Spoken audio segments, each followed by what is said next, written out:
The air grew thick as I drew the pentagrams. I sat down in front of the mirror, and in and out of view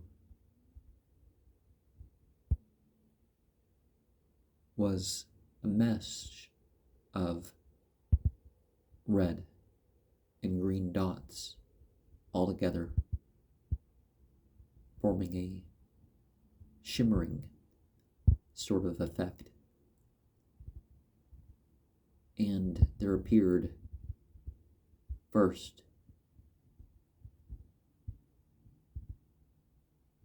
like a cavern that closed in from the right, from the left, and from above.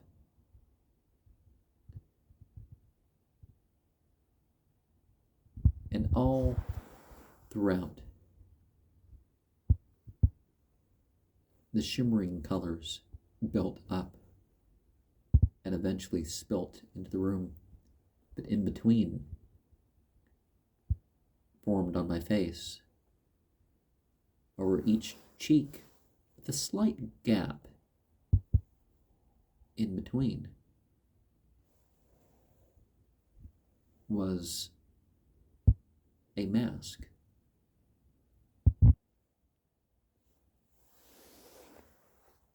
And it seemed to be connected to a helmet.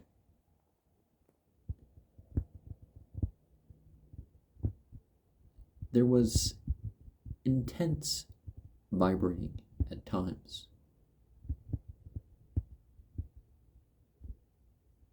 A deep sound. And scratching from the south, like of claws and teeth. Higher up and bigger than what one would expect from a cat or a dog. It didn't seem to be so physical, but I felt it as if it was physical. And finally, when the colors completely saturated the room,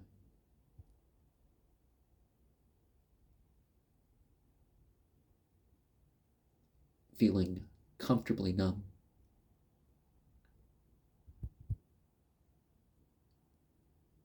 the Enochian tablet of 25 squares by 27 squares filled the room, sort of evenly on the floor. And that's what I saw instead of the way that the room is set up.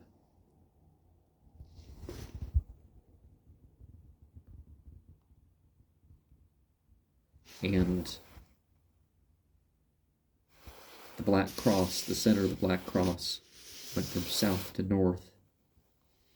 You know, the top of the tablet was the north, the bottom of the tablet was the south, and so on. Aaron Leitch makes a very convincing argument that the Golden Dawn didn't have any special manuscript. And herein we have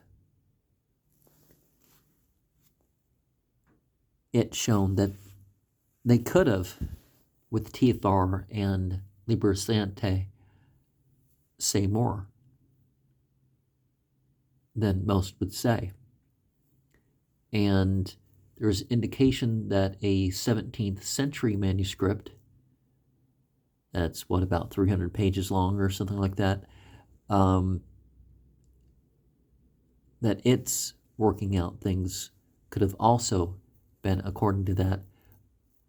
And Book H is supposed to be an abbreviation, but calling things a ancient manuscript, that's questionable in itself, right? And you know, so you have the tablets, with some variety. You have the tablets, you have how to form the god of this angel or god of this demon name, and the demon name, of course, is the reversed. And I don't remember the exact source of, okay, here's how to add a letter from the tablet of union to form this name, or here is how to replace such letter, and then you get God of this. So, instead of a four-letter name, you have a five-letter name. You have the calling and commanding names, so the six-letter cross names and the five-letter cross names. Rather than boring, I would say it's part of your development, and if you put your spirit into, okay, here's the hierarchy, and I'm working with hierarchy by just working it out and copying it down, you could experience it a little bit different than just,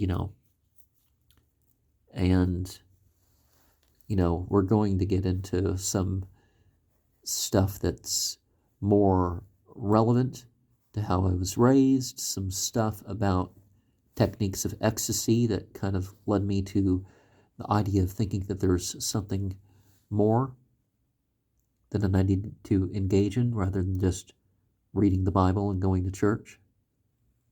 Rather than modes of mere entertainment and sensuality, there's something about the romanticism of the myths that has meaning and purpose, hence myth.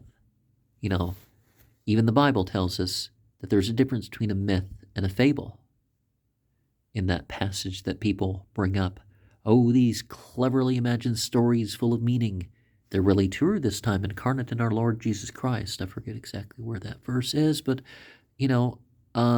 so that, what is the word for fable? So fable and myth are different. So myth is not the same thing as just something made up.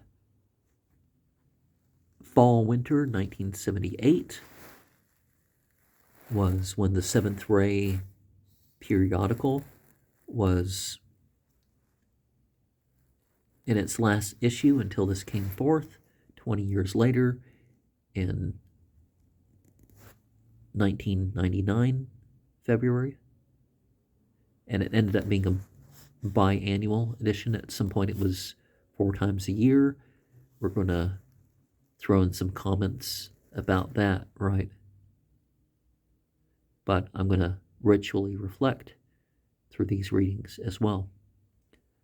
The absent letter pronunciation, I don't like doing that with the Golden Dawn stuff. And doesn't the Golden Dawn not use the Order of John Dee, and they put things in the transliteration order rather than right to left, as is shown in examples of the Enochian, both in copying out the letters and copying out names. You have this name written, and this is called this.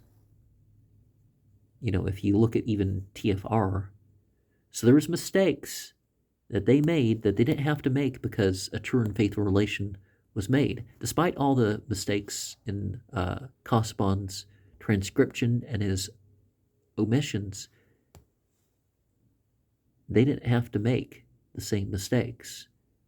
And they could have had multiple people go over things. Frater Curo Lucem, he wrote the commentary on Book H that we are looking at here. And of course, one thing that we should look at is that none of the errors of Merritt Casaubon were corrected by the Golden Dawn material. But better than the cipher manuscript is this stuff here. You don't have the errors that the cipher manuscript has.